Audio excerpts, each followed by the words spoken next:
और आने वाले समय में माननीय जयराम ठाकुर जी के नेतृत्व में भारतीय जनता पार्टी की सरकार हिमाचल प्रदेश में बनेगी और हम जो कमी रह गई है उसको हम पूरा करेंगे।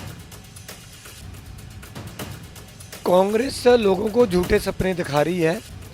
उनके नेता नहीं आनंद शर्मा जी ने सोलन में प्रेस कॉन्फ्रेंस करके कहा कि जो 1500 रुपये की बात कर रहे हैं मुझे तो पता ही नहीं कहाँ से आएगा। हिमाचल प्रदेश में तो ओपीएस का समाधान अगर कर सकती है तो भारतीय जनता पार्टी की सरकार आदरणीय जयराम ठाकुर जी की सरकार ही कर सकती है। नहीं, हमने भी पता किया, आंकड़े सब है, लेकिन वो झूठ का पुलिंदा है। ना राजस्थान में लागू हो सकी है, ना छत्तीसगढ़ में लागू हो सकी है।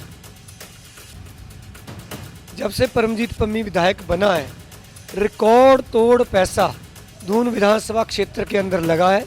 आज तक का इतिहास है।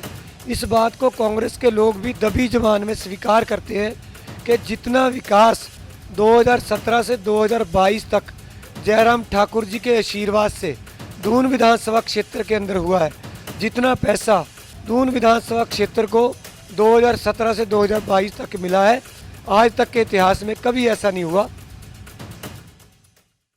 दून विधानसभा क्षेत्र में इस वक्त हम मौजूद हैं। हमारे साथ हैं भाजपा के प्रत्याशी परमजीत सिंह पम्मी। इनसे खास बातचीत करेंगे, कुछ सवालों के जवाब इनसे लेंगे। परमजीत सिंह पम्मी, सबसे पहले आपका स्वागत एएनवी न्यूज़ में। सबसे पहला सवाल, यहाँ पर स्थानीय मुद्दे लोगों के क्या है जिन पर आपको लगता है कि आप चुनाव जीतेंगे या फिर जनता आपको वोट इस बार दोबारा देगी? मैं धन्यवाद करूंगा एएनवी न्यूज़ का। मैं बताना चाहता हूं कि 2017 में दून विधानसभा क्षेत्र से लोगों ने मुझे विधायक बना के भेजा था। जो लोगों की मांगें थी, सड़क था, पानी था, रोड्स थे, गलियां थी, वो मैक्सिमम हमने कराया। और सबसे बड़ी लोगों की जो डिमांड थी कि दून विधानसभा क्षेत्र के पास अपना कोई भी कार्यालय नहीं था, जिसमें SDM office, BDO office, IPH का डिवीज़न, पीडब्ल्यू का डिवीज़न, पहाड़ी के क्षेत्र में तहसील, पहाड़ी के क्षेत्र में डिग्री कॉलेज, पटवार सर्कल्स, बहुत सी डिमांडें थी जो लगभग हमने 5 साल में माननीय मुख्यमंत्री श्री जयराम ठाकुर जी के आशीर्वाद से पूरी की है। अब जो बचे काम होंगे उनको हम करेंगे, लेकिन 5 साल में हमने भरपूर कोशिश की है कि दून विधानसभा क्षेत्र की जनता के लिए जितना विकास कर सकें, ज़्यादा से ज़्यादा विकास कर सकें, वो हमने किया है। अगर दून विधानसभा को छोड़कर अगर हम प्रदेश स्तर की बात करें तो बहुत जगह ऐसे हैं जहां पर भाजपा के बागी हैं। कितना नुकसान ये बागी यहां पर भाजपा को पहुंचा सकते? इसमें तो मैक्सिमम हाईकमान ही बता सकता है। मैं तो अपनी कॉन्स्टिट्यूंसी में उलझा हूँ। वैसे मैं अपनी कॉन्स्टिट्यूंसी तक ही सीमित हूँ। इसमें हमारा जो पार्टी हाईकमान है, हमारे जो प्रभुत्व नेता है, हमारे भारतीय जनता पार्टी के सीनियर नेता है, वो इसके ऊपर गौर करेंगे या कर रहे होंगे। इसके बारे में मैं कुछ जानकारी नहीं दे सकता। मैं तो अपने विधानसभा क्षेत्र के अंदर लगा हूँ 1.5 महीने से, और मुझे तो बाहर का पता ही नहीं चलता कि क्या हो रहा है। मैं तो दिन रात अपने लिए, अपनी पार्टी के लिए, अपने क्षेत्र में लगा हूँ। चलिए, आपसे आपके विधानसभा क्षेत्र से ही जुड़ा सवाल पूछ लेंगे। आप 5 साल यहाँ पर विधायक रहे, अभी आपको लगता है कि दोबारा से जनता आपको विधानसभा भेजेगी।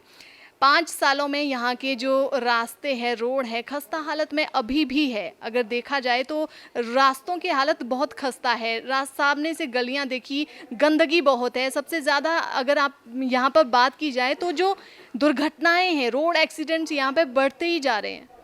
इसमें मैं बताना चाहता हूँ कि जो मेरा क्षेत्र है, ये इंडस्ट्री के लिहाज से हिमाचल प्रदेश का सबसे बड़ा इंडस्ट्री एरिया है। तो यहाँ ट्रैफिक तो बहुत ज़्यादा है, व्हीकल बहुत ज़्यादा है। पर मैं बताना चाहता हूँ कि पिछले 2017 से पहले जो रोड्स की हालत थी उसमें बहुत बड़ा सुधार किया है, और सुधार करने की ज़रूरत है, जिसको हम कर रहे हैं। वैसे हमने कोशिश की है 5 साल के अंदर कि रोड सुधरे। मेरा 4 लेन था जो, उसका काम चालू हो गया है 731 करोड़ के लागत से। जो ये मेन रोड है, साई बद्दी रामशहर रोड है, 175 करोड़ रुपए की लागत से इसका लगभग 90% काम पूरा हो गया है। जो लिंक रोड थे उनको हमने सबको टायरिंग की है, लेकिन औद्योगिक क्षेत्र होने की वजह से और ज़्यादा ट्रैफिक होने की वजह से जो व्हीकल, बहुत बड़े बड़े व्हीकल आते हैं, उनकी वजह से रोड्स को नुकसान होता है। इस चीज़ को हम स्वीकार करते हैं, लेकिन समय समय पर हमारी सरकार ने रोड्स के प्रति बहुत गंभीरता दिखाई है। हमने काम किया है, और आने वाले समय में माननीय जयराम ठाकुर जी के नेतृत्व में भारतीय जनता पार्टी की सरकार हिमाचल प्रदेश में बनेगी और हम जो कमी रह गई है उसको हम पूरा करेंगे। आपने जिक्र किया जयराम ठाकुर की सरकार दोबारा बनेगी, जबकि कांग्रेस का कहना है इस बार रिवाज नहीं ताज बदलेगा, यानी कि कांग्रेस सत्ता में वापसी करेगी। दो मुद्दे उन्होंने जिससे जनता को सीधा सीधा लुभा रहे हैं, पहला है कि 1500 रुपये महिलाओं को देंगे, दूसरा मुद्दा उनका पुरानी पेंशन बहाली का है। कर्मचारी बहुल प्रदेश है हिमाचल प्रदेश, कर्मचारी यहाँ पे सरकार बनाते भी हैं और गिराते भी हैं। तो आपको क्या लगता है पुरानी पेंशन बहाली का मुद्दा और 1500 जो महिलाओं को देंगे, तो क्या इस पे दोबारा से सत्ता वापसी कर पाएगी? कांग्रेस लोगों को झूठे सपने दिखा रही है। उनके नेता नहीं आनंद शर्मा जी ने सोलन में प्रेस कॉन्फ्रेंस करके कहा कि जो 1500 रुपये की बात कर रहे हैं मुझे तो पता ही नहीं कहाँ से आएगा। जब कांग्रेस के एक सीनियर नेता ये बोल रहे हैं तो कांग्रेस के लोग इस चीज़ में अपने आप उनका पर्दाफाश हो गया, झूठ का पर्दाफाश कर दिया। ओपीएस के बारे में जो कांग्रेस के लोग प्रलोभन दे रहे हैं, वो जहाँ पे कांग्रेस की सरकारें हैं जब वहाँ नहीं लागू कर सके तो हिमाचल प्रदेश में कहाँ करेंगे। हिमाचल प्रदेश में तो ओपीएस का समाधान अगर कर सकती है तो भारतीय जनता पार्टी की सरकार, आदरणीय जयराम ठाकुर जी की सरकार ही कर सकती है। मेरा सभी से निवेदन है, सभी कर्मचारी भाइयों से, कि इसका समाधान भारतीय जनता पार्टी सरकार ही कर सकती है। कांग्रेस तो किसी कीमत में कभी कर ही नहीं सकती और कांग्रेस की बहुत बुरी हालत होने वाली है हिमाचल प्रदेश में। जयराम ठाकुर जी के नेतृत्व में हिमाचल प्रदेश में भारतीय जनता पार्टी की सरकार दोबारा बनने जा रही है, इसमें कोई दो राय नहीं है। आपने जिक्र किया कि पुरानी पेंशन बहाल भाजपा ही करेगी, जयराम की सरकार ही करेगी या फिर नरेंद्र मोदी जी की सरकार ही करेगी, लेकिन थोड़ी देर पहले हमने हरदीप बावा हैं जो कांग्रेस के प्रत्याशी हैं नालागढ़ से, उनसे बातचीत की, उनसे यही सवाल पूछा था। तो उन्होंने सवाल के जवाब में कहा था कि जहां पर कांग्रेस शासित जो प्रदेश है वहां पर पुरानी पेंशन बहाल हो गई, बाकायदा लोगों को मिल रही है। भाजपा के पास वहां के आंकड़े नहीं है क्योंकि वो कांग्रेस शासित प्रदेश है। इस बात में कितनी सच्चाई लग रही है आपको? नहीं, हमने भी पता किया, आंकड़े सब है, लेकिन वो झूठ का पुलिंदा है। ना राजस्थान में लागू हो सकी है, ना छत्तीसगढ़ में लागू हो सकी है। ये तो लोगों को सपने दिखाने का काम है। मैंने पहले भी कहा कि अगर ओपीएस का मुद्दा हल करने की कोई क्षमता पार्टी रखती है वो भारतीय जनता पार्टी ही कर सकती है, जयराम ठाकुर जी ही कर सकते हैं, क्योंकि केंद्र में नरेंद्र मोदी जी की सरकार है। नरेंद्र मोदी जी के आशीर्वाद से, उनके सहयोग से भारतीय जनता पार्टी इस समस्या का समाधान कर सकती है। कांग्रेस तो वोट बैंक के लिए, वोटें लेने के लिए लोगों को गुमराह कर रही है, कर्मचारियों को गुमराह करने की कोशिश कर रही है। कांग्रेस के पास कुछ नहीं बचा, कांग्रेस डूबता हुआ जहाज है। एक आखिरी सवाल आपसे पूछेंगे, यहाँ पर बद्दी नालागढ़ क्षेत्र की अगर बात की जाए तो इंडस्ट्रियल एरिया है, काफ़ी आर्थिक जो सहायता है प्रदेश का ये क्षेत्र करता है।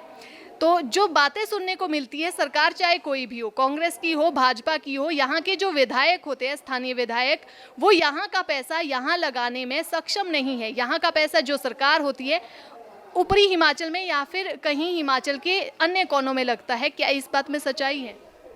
नहीं, मेरे को 2017 से पहले का तो नहीं पता, लेकिन जब से परमजीत पम्मी विधायक बना है रिकॉर्ड तोड़ पैसा दून विधानसभा क्षेत्र के अंदर लगा है। आज तक का इतिहास है। इस बात को कांग्रेस के लोग भी दबी जबान में स्वीकार करते हैं कि जितना विकास 2017 से 2022 तक जयराम ठाकुर जी के आशीर्वाद से दून विधानसभा क्षेत्र के अंदर हुआ है, जितना पैसा दून विधानसभा क्षेत्र को 2017 से 2022 तक मिला है, आज तक के इतिहास में कभी ऐसा नहीं हुआ। पहले मुझे विधायकों का पता नहीं कैसे हुआ होगा, लेकिन मैं अपनी बात करता हूं कि परमजीत पम्मी ने, क्योंकि बहुत बड़ा औद्योगिक क्षेत्र है, बहुत बड़ा रेवेन्यू हमारा हिमाचल प्रदेश को यहाँ से मेरे क्षेत्र से जाता है, लेकिन उसको ध्यान में रखते हुए माननीय मुख्यमंत्री जी ने बहुत बड़ा पैसा दून विधानसभा क्षेत्र के ऊपर खर्च किया है। इसके लिए माननीय मुख्यमंत्री जी का कोटि कोटि धन्यवाद करता हूँ। ये हमारे साथ दून विधानसभा क्षेत्र से भाजपा के प्रत्याशी परमजीत सिंह पम्मी थे।